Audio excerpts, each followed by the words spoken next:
Hola clase, hoy vamos a hablar de unas expresiones con el verbo tener. So expressions with the verb tener. Okay, so clase, primero tenemos que hablar de cómo traducir las expresiones. So how do we translate these? Because if you remember, tener means to have. Okay, so when we're using all these other expressions, like tener que, right? That's to have to do something. We've had that one previously. Just using tener itself.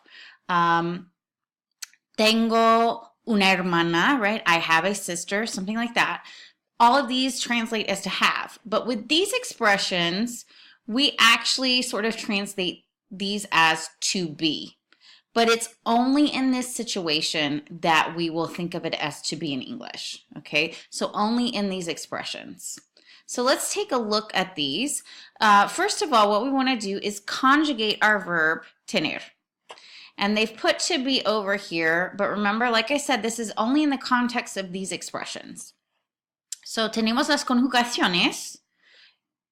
Yo tengo, tú tienes, él, ella, usted tiene, nosotros tenemos, vosotros tenéis, and of course you don't have to worry about that one, and ustedes, ellos, ellas tienen. Okay, so we're going to start with that form of tener based on your subject, and then we're going to add our expressions. So, hambre. Hambre is hungry. Now be careful with the pronunciation of this one, right? Because you've got an ah there.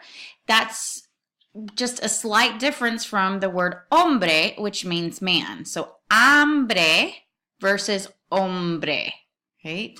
So watch out for that, because you're going to be hungry, or like by saying tengo hambre, or you can say tengo hombre and now you have a man. So that's two totally different things. Okay, sed translates as thirsty. Sueño, sleepy. Miedo, afraid. Calor, hot. Cuidado, careful. Frío, cold. Suerte, lucky. Prisa, in a hurry or in a rush. And razón is to be right or correct. So I'm going to go back over a couple of these. First of all, be careful with cuidado, which means careful. It's cuidado, cuidado, and that's a hard one to say. Also, you have calor, which means hot, and this is the appropriate way to say that a person is hot in temperature. You want to say like él tiene calor, right? He's hot, he's overheated. There's no air conditioning. Tiene calor. Okay, and then you can always make any of these negative by placing no in front of tener, in front of your conjugation. So we might say ella no tiene razón. Instead of her being right, no tiene razón, right? She's incorrect.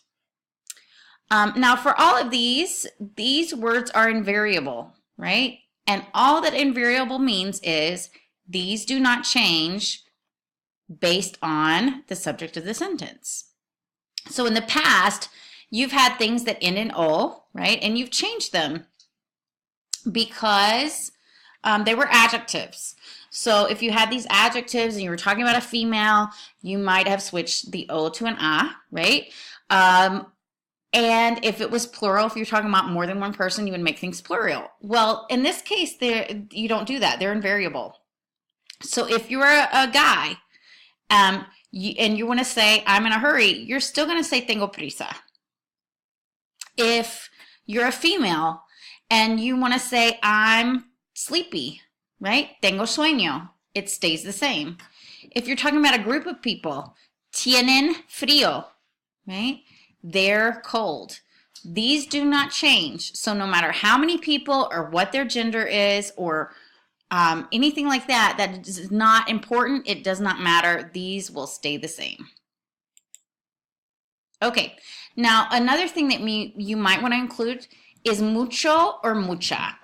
And mucho and mucha both mean a lot, But since we're translating these expressions as to be, they will end up being equivalent to very or equivalent to muy.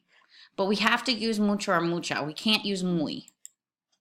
And in this case, we use mucho or mucha based on whether this word here is masculine or feminine.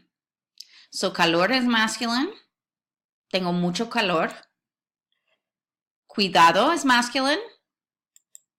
El doctor tiene mucho cuidado. Frío, also masculine. Alicia tiene mucho frío. Miedo, masculine again. Juan tiene mucho miedo. Right? So all of these are masculine. So if you choose to use mucho, or you want to say a lot, or in this case, very, right? I'm very hot. The doctor's very careful, right? Then we're going to use mucho with these. That, like I said, only if you choose to say very in the case of these particular expressions. Otherwise, you don't need it. Okay, tener sueño, right? Sueño again is masculine. Papá tiene mucho sueño. So now let's take a look at the ones that we would use mucha with. Hambre is feminine. Tenemos mucha hambre. Tener prisa. Tenemos mucha prisa. Razón. Tienes mucha razón. Sed. Paco y Luz tienen mucha sed. Okay, so again, these are feminine, so we use mucha when we wanted to say very, right? So you are very correct, right? Or we're very in a hurry, in a rush, right? Sounds a little weird, that one, but you get the idea. Okay, so let's practice a little bit. So our question here, and it's cut off, but it says, ¿Qué tienes? ¿Qué tienes? And this is a very common question. Usually it means what's wrong. If you see somebody or somebody says that to you, ¿Qué tienes? What's wrong? And in this case, we're just going to use a generic expression. So we're going to pretend this is you because this is a to question, right? So pretend this is you. What expression would you use to describe how you're feeling in this moment if you're this person in the picture? Okay, so again, you may want to pause in between these, but I'm going to go through these fairly rapidly. So like I said, you may need to pause. So, ¿Qué tienes? Tengo calor, right? I'm hot. ¿Qué tienen Ana? So Ana y su hermana, right? Ana and her sister, su hermana. ¿Qué tienen? Tienen hambre, right? They're thinking about food here. Okay, ¿qué tiene Carlota? ¿Qué tiene Carlota? Here we have Carlota. Aquí tenemos un serpiente. Un serpiente. Okay. Carlota tiene miedo. And I would probably be afraid too if I had that snake that close to my face. Pero así es. I don't know why she didn't move sooner. Okay, ¿qué necesita tener Paco? Right? And so this one's a little different because the question is, and again, I know it's cut off, guys, but if you just listen to what I'm saying, ¿qué necesita tener Paco?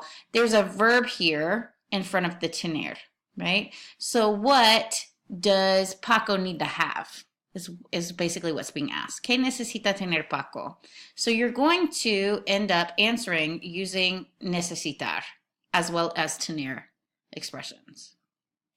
We would say Paco necesita tener cuidado, right? So we're going to match necesitar up with Paco, right? Because Paco's our subject. He needs. And then we're going to leave tener in the infinitive form, and we're going to add cuidado. So remember, we're going to leave this in the infinitive form because we're saying he needs to be careful.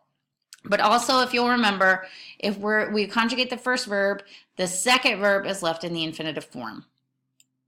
Okay. ¿Quién tiene razón? La niña. Here's la niña o el niño. ¿Quién tiene razón? Who's correct? La niña tiene razón, right? She says uno y uno son dos, right? So ella tiene razón. El niño no tiene razón, right? So he's incorrect. He said dos y dos son tres, right? He said 2 and 2 are 3, but it should be dos y dos son cuatro, right? ¿Qué tiene la muchacha? Right? ¿Qué tiene la muchacha? Here she is, she's shaking. Teeth are chattering. Tiene frío, right? Tiene frío. Okay, so this one is ¿qué tienes? Again, so pretend this is you. ¿Qué tienes? Tengo sed, right? I'm thirsty. I'm thinking about water, so I'm thirsty. ¿Qué tiene Marco? Looks like he's yawning. ¿Qué tiene Marco? Tiene sueño. Necesito tomar una siesta. So he says, I need to take a nap. ¿Qué tiene la señorita? Looks like she's missed her bus. Tiene prisa. She's in a hurry. Ay, voy a perder el autobús, right? So she's saying I'm going to miss the bus. And notice we've got this verb perder. Perder means to lose, right? So if you lose your keys, you would talk about perder llaves. But in this case, when you're dealing with the bus or an airplane or something like that, perder means to miss, okay? Otherwise, it means to lose. Okay, clase. So that's it for the tener expressions. I'll see you again soon. Hasta luego.